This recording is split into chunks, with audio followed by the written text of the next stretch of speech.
बच्चों, कैसे हैं आप लोग। आज के वीडियो लेक्चर में मैं आपको सिखाऊंगी जर्नल एंट्रीज। देखो, जर्नल एंट्रीज बेसिक कंसेप्ट है और जब तक आपको बेसिक्स क्लियर नहीं होंगे आप आगे की अकाउंटिंग अच्छे से नहीं कर पाएंगे। तो सबसे पहले हम समझते हैं जर्नल क्या होता है। देखो, जर्नल एक बुक होती है जिसमें हम बिजनेस के सारे ट्रांजैक्शंस क्रोनोलॉजिकल ऑर्डर में रिकॉर्ड करते हैं। क्रोनोलॉजिकल ऑर्डर क्या होता है? डेट वाइज, यानी बिजनेस में जब भी कोई ट्रांजैक्शन टेक प्लेस करता है उसी डेट को हम ट्रांजैक्शन रिकॉर्ड कर देते हैं। तो जर्नल हम बनाते कैसे हैं, उसका स्पेसिमेन कैसे बनता है, ये मैं आपको समझा रही हूँ। देखो, जर्नल में 5 कॉलम बनते हैं।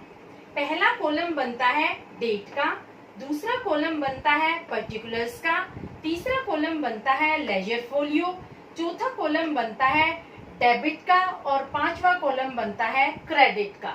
डेट के कॉलम में आप वो डेट लिखेंगे जिस दिन ट्रांजैक्शन टेक प्लेस करता है। जिस दिन सेल या परचेज होती है वही डेट आप यहाँ डेट के कॉलम में रिकॉर्ड करेंगे। इसके बाद आता है पर्टिकुलर्स का कॉलम। पर्टिकुलर्स के कॉलम में आप जर्नल एंट्री पास करेंगे। यहाँ आप कम से कम 2 अकाउंट रिकॉर्ड करेंगे। एक अकाउंट को डेबिट करेंगे, दूसरे अकाउंट को क्रेडिट करेंगे। डेबिट अकाउंट की जो अमाउंट होगी वो आप डेबिट कॉलम में लिखेंगे, क्रेडिट अकाउंट की जो अमाउंट होगी वो आप क्रेडिट कॉलम में लिखेंगे। लेजर फोलियो यूजुअली आप ब्लैंक छोड़ते हैं। क्लियर? अब देखो, जब आप एंट्री पास कर लेते हैं तो उसके बाद आप एक ब्रीफ समरी लिखते हैं, उसे हम कहते हैं नरेशन। ये बहुत इंपॉर्टेंट होती है। हर ट्रांजैक्शन के बाद, हर एंट्री के बाद आपको नरेशन लिखनी पड़ती है। ठीक है? इस तरीके से हम करेंगे रिकॉर्डिंग जर्नल में। एंट्रीज पास करने से पहले सबसे पहले आप क्या करेंगे? आप आइडेंटिफाई करेंगे, आप पता लगाएंगे कि ये जो ट्रांजैक्शन है ये कैश बेसिस का है या फिर क्रेडिट बेसिस का है। उसके बाद आप अकाउंट देखेंगे, कौन कौन से अकाउंट्स हैं जो अफेक्टेड हो रहे हैं। उसके बाद आप नेचर ऑफ अकाउंट देखेंगे कि इन अकाउंट्स का नेचर क्या है, ये रियल अकाउंट है, नॉमिनल अकाउंट है या फिर पर्सनल अकाउंट है। और फाइनली आप rules of debit and credit apply करेंगे। इस तरह से आप एंट्रीज को रिकॉर्ड करेंगे। देखो, मैंने 4 यहाँ पर ट्रांजैक्शंस लिए हैं। इन ट्रांजैक्शंस को 1 बाय 1 मैं आपको एक्सप्लेन करूंगी कि कैसे आप जर्नल एंट्रीज पास करेंगे। तो सबसे पहले हम लेते हैं परचेज गुड्स फॉर ₹10,000। ये एक कैश ट्रांजैक्शन है। इस ट्रांजैक्शन में गुड्स परचेज की गई है और उसकी पेमेंट कैश में की गई है। तो यहाँ पर 2 अकाउंट अफेक्टेड हुए हैं, एक परचेजेस अकाउंट और दूसरा कैश अकाउंट। हमने परचेजेस अकाउंट को डेबिट क्यों किया? देखो, परचेज गुड्स का मतलब क्या होता है? जब भी हम अपने बिजनेस में कोई कमोडिटीज परचेज करते हैं रीसेल के लिए, जब भी कोई आइटम बिजनेस में खरीदा जाता है फर्दर बेचने के लिए, उसे हम गुड्स कहते हैं। सपोज आप एक कपड़े के व्यापारी हैं, आप एक क्लोथ मर्चेंट हैं। आप जब भी क्लोथ परचेज करते हैं तो उसे हमेशा रिकॉर्ड करेंगे अंडर परचेजेस। लेकिन अगर आप अपनी दुकान के लिए फर्नीचर खरीद रहे हैं, आप सोफा सेट खरीद रहे हैं, आप चेयर्स खरीद रहे हैं अपने कस्टमर्स के लिए, उसे आप कभी भी परचेजेस के अंडर रिकॉर्ड नहीं करेंगे। क्यों नहीं करेंगे? क्योंकि वो आप फर्दर रीसेलिंग के लिए परचेज नहीं कर रहे हैं, वो आप फर्दर यूज के लिए परचेज कर रहे हैं। तो वो आपकी एक एसेट है, उसको आप एसेट के अंडर रिकॉर्ड करेंगे। ठीक है? तो ये डिफरेंस होता है। जब भी आप परचेज गुड्स देखो क्वेश्चन में, तो आप हमेशा परचेजेस अकाउंट को डेबिट करना, और अगर क्वेश्चन में किसी एसेट का नाम दे रखा है, कोई एसेट परचेज कर रखी है, तो आप उसी एसेट को डेबिट करेंगे जिस एसेट का ट्रांजैक्शन में नाम दिया है। समझ में आया? ये डिफरेंस बहुत इंपॉर्टेंट है। ये डिफरेंस बच्चे कंफ्यूज हो जाते हैं। वो कई बार क्या करते हैं, परचेज गुड्स को परचेज लिख देते हैं और परचेज फर्नीचर को भी परचेजेस के अंडर रिकॉर्ड कर देते हैं। तो ये डिफरेंस है। जब भी कोई एसेट खरीदते हो तो पर्टिकुलर एसेट का नाम लिखेंगे, और जब परचेज गुड्स आता है तो हम परचेजेस के अंडर रिकॉर्ड करेंगे। अब देखो, फर्स्ट एंट्री में पास करती हूँ परचेज गुड्स फॉर ₹10,000। तो हम यहाँ पर परचेजेस अकाउंट को डेबिट करेंगे। Purchases account debit ₹10,000 to cash account 10,000। मैंने परचेजेस को डेबिट क्यों किया? देखो, परचेज कौन सा अकाउंट है? ये एक नॉमिनल अकाउंट है, और नॉमिनल अकाउंट का रूल क्या होता है?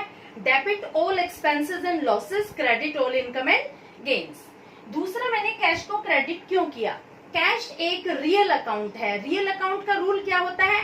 Debit what comes in, credit what goes out. और यहाँ पर cash is going out from the business. यहाँ पर हम कैश की पेमेंट कर रहे हैं, तो कैश को मैंने क्रेडिट किया है। क्लियर? बीइंग गुड्स परचेज्ड, ये आपको हर ट्रांजैक्शन के बाद नरेशन लिखनी होगी। क्लियर? अब देखो, अब लेती हूं मैं सेकंड ट्रांजैक्शन। सेकंड ट्रांजैक्शन क्या है? Purchase goods from Ravi ₹5,000। देखो, इस ट्रांजैक्शन में क्या है? इसमें हमें सेलर का नाम दे रखा है। रवि कौन है? रवि वो पर्सन है जिससे हमने गुड्स परचेज की है, यानी रवि हमारा सेलर है। जब भी आपको क्वेश्चन में कोई पर्टिकुलर नाम मिले, तो आप हमेशा नाम को क्रेडिट करेंगे, कैश को क्रेडिट नहीं करेंगे, क्योंकि ये एक क्रेडिट ट्रांजैक्शन है। एंट्री क्या होगी? Purchases account debit to Ravi account. जो फर्स्ट वाला ट्रांजैक्शन था, उसमें देखो किसी पर्टिकुलर पर्सन का नाम स्पेसिफाई नहीं है, तो हम यहाँ पर परचेजेस को डेबिट करेंगे और रवि को क्रेडिट करेंगे, क्योंकि रवि एक सप्लायर है, रवि एक सेलर है जिससे हमने गुड्स परचेज की है। तो हम क्या एंट्री पास करेंगे? Purchases account debit ₹5,000 to Ravi ₹5,000। Narration वही आएगी, being goods purchased on credit. यहाँ पर आप क्रेडिट लिख देना कि हमने क्रेडिट में गुड्स परचेज की है। अब देखो, मैं आपको बताती हूँ मैंने परचेजेस को डेबिट क्यों किया और रवि को क्रेडिट क्यों किया। परचेजेस का तो आपको मैं पहले भी एक्सप्लेन कर चुकी हूँ, क्योंकि ये एक नॉमिनल अकाउंट है, और नॉमिनल अकाउंट का रूल क्या होता है? Debit all expenses and losses, credit all income and gains. तो ये जब हम परचेज करते हैं तो हमारा एक्सपेंस है, खर्चा है, तो मैंने इसको डेबिट किया है। दूसरा, मैंने रवि को क्रेडिट क्यों किया है? रवि एक पर्सनल अकाउंट है। पर्सनल अकाउंट का रूल क्या होता है? Debit the receiver, credit the giver. और रवि कौन है? Ravi is the giver of the goods. ये हमें सामान दे रहा है, तो मैंने रवि को क्रेडिट किया है। क्लियर? थर्ड ट्रांजैक्शन है purchase goods from Ravi for cash ₹8,000। देखो, यहाँ सेलर का भी नाम है और कैश का भी नाम है।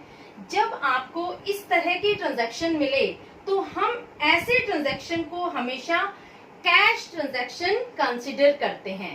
यहाँ पर हम सेलर को इग्नोर कर देते हैं, क्योंकि यहाँ पर जो हमने परचेज की है रवि से, उसको हमने इमीडिएट पेमेंट की है इन कैश, क्योंकि यहाँ पर कैश वर्ड स्पेसिफाइड है, इसलिए हम यहाँ इस ट्रांजैक्शन को कैश ट्रांजैक्शन ट्रीट करेंगे। तो हमारी एंट्री क्या होगी? Purchases account debit to cash account. Purchases account debit to cash account. अब देखो, हम अमाउंट कितनी है? 8,000।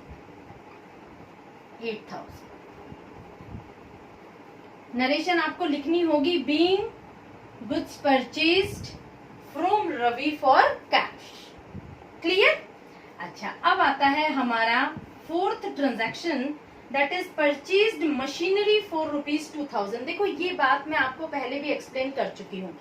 यहाँ पर मशीनरी क्या है? ये एक एसेट है, और जब भी हम एसेट परचेज करते हैं तो हम कभी भी उसको परचेजेस के अंडर नहीं रिकॉर्ड करेंगे।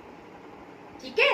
उस एसेट का, उस पर्टिकुलर एसेट का नाम लिखेंगे, उस एसेट को हम डेबिट करेंगे, और अगर हमने पेमेंट कैश में की है तो कैश को क्रेडिट करेंगे। अगर हमारी क्रेडिट ट्रांजैक्शन है तो हम उस पर्टिकुलर सेलर का नाम लिखेंगे जिससे हमने मशीन परचेज की है। तो सबसे पहले हम आइडेंटिफाई करते हैं कौन सा ट्रांजैक्शन है। ये एक कैश ट्रांजैक्शन। एंट्री क्या होगी? Machinery account debit to cash account. Machinery account debit to cash account ₹20,000। अब देखो मैंने मशीनरी को डेबिट क्यों किया है और कैश को क्रेडिट क्यों किया है। ये मशीन क्या है, रियल अकाउंट है और कैश भी रियल अकाउंट है। और रियल अकाउंट का रूल क्या है, debit what comes in, credit what goes out. तो यहाँ पर बिजनेस में मशीनरी आ रही है, machine is coming in the business, तो मैंने इसको डेबिट किया है। Cash is going out of the business, तो मैंने कैश को यहाँ पर क्रेडिट किया है। दोनों ही अकाउंट रियल अकाउंट है, तो यहाँ पर मैंने रियल अकाउंट का रूल फॉलो किया है, debit what comes in and credit what goes out. इसके बाद आप नरेशन लिखेंगे, बीइंग मशीनरी परचेज्ड फॉर ₹20,000। जब भी आप एंट्री पास करते हैं आप नेचर ऑफ अकाउंट जरूर आइडेंटिफाई कर लेना कि इस अकाउंट का कौन सा नेचर है, रियल है, पर्सनल है या फिर नॉमिनल है। उसके बाद उसका रूल अप्लाई करेंगे तो आपकी एंट्री में कभी भी गलती नहीं होगी, हमेशा आप करेक्ट एंट्रीज पास करेंगे। क्लियर? होपफुली आपको ये परचेजेस की एंट्रीज क्लियर हो गई होंगी। नेक्स्ट वीडियो लेक्चर में मैं आपको बताऊंगी सेल्स की एंट्रीज। अगर आपको मेरा वीडियो लेक्चर अच्छा लगता है, मेरा वे ऑफ एक्सप्लेनेशन आपको समझ में आता है, तो please like, subscribe and share it to your friend.